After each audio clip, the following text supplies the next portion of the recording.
If, in fact, IRS personnel engaged in the kind of practices that have been reported on and were intentionally targeting conservative groups, then that's outrageous.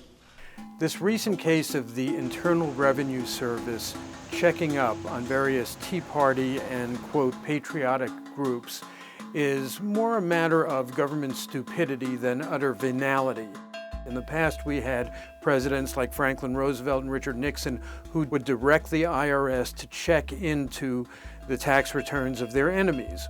What happened in this case was some mid-level workers started checking to see whether these groups, which are licensed to conduct policy advocacy, to go to Congress and lobby for or against abortion or whatever issue, whether they had lapsed into clear-cut political advocacy of candidates, which is taxable.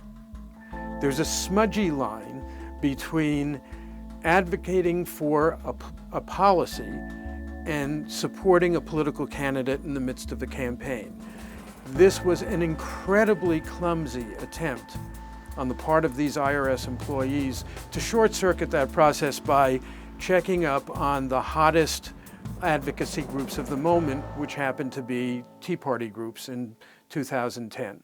This is what happens in other countries when government agencies target and harass particular groups based on their ideology. The Republicans are going to be looking to see how far up the food chain this went. They're especially going to concentrate on why the IRS director who knew of this problem in 2011 didn't make it public, and whether or not the White House was involved in that cover-up. It's going to be taking up an awful lot of public time and space when the politicians in Washington really should be coming to a budget deal and really should be dealing with the larger issues that are facing our society, like the collapse of the middle class.